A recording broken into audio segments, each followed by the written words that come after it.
Welcome back.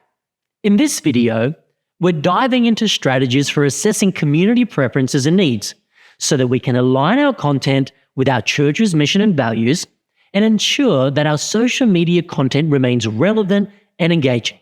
Let's do this. By now, your church leadership team have identified target groups in the community and have an understanding of their needs and their barriers that could prevent them from accessing the help you can offer. Now we need to choose social media content that will resonate with our audience. We don't just want to create content that we think is important.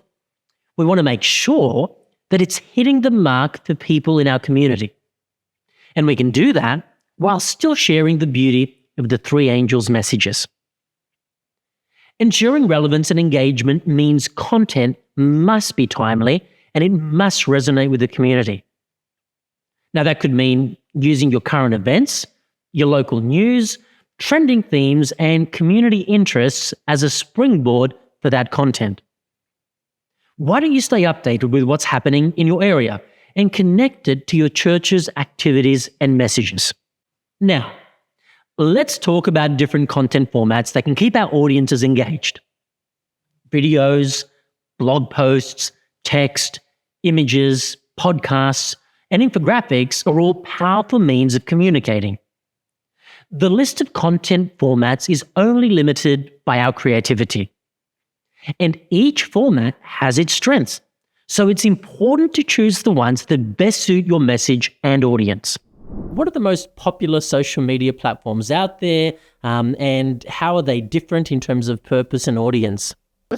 Yeah, look, let me give you a quick idea. Here's the big four. There's Facebook, Instagram, YouTube, and TikTok.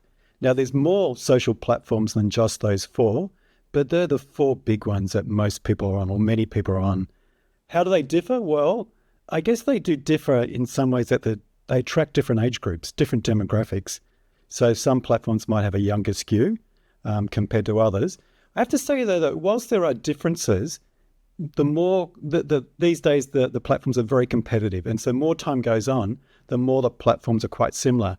Back in the old days, one platform might only offer short video, and many people noticed how successful short video was. So many other platforms jumped on board and offered those sort of features.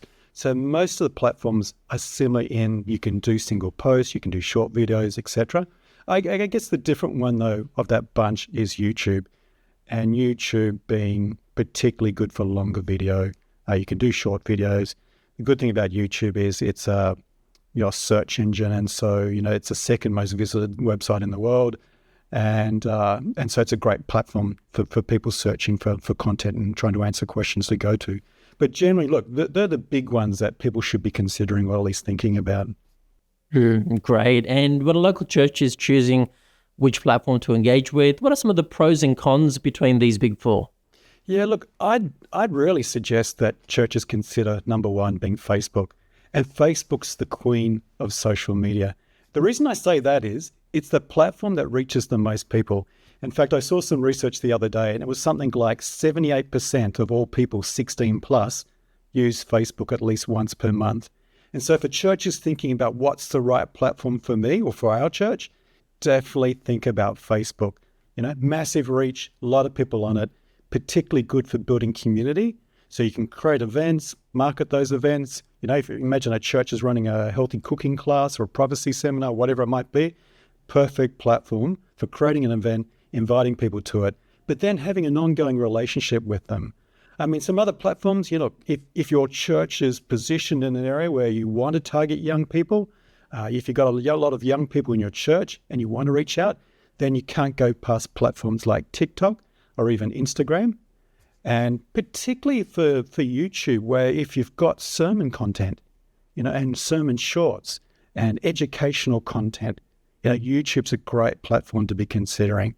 But look, if I had to recommend just one platform at the end of the day, I'd probably say go Facebook. Keep it simple, do Facebook. It reaches a lot of people, reaches across all different demographics, and you can't go wrong with that. If you've got room for a second platform, think about YouTube. And then you can add other ones in at the end of the day. Now, as you look across these four platforms, what kind of content for each one would be most effective to connect, to reach, to engage with audiences? Yeah, look, generally there's a bunch of different types of content formats you can do. One thing that's particularly booming at the moment is what we call short videos or reels. And by shorts, what we mean is, look, generally it's 60 seconds or less. In fact, 30, 40-second message is perfect. And these platforms are often favoring that sort of content. They're showing that content to lots of people. So if you can create a short video, and it's important to remember when we're talking about short video, being portrait, so it's a vertical format video. It's a short video that generally has sound added or captions. And this format is being really effective in reaching and engaging people.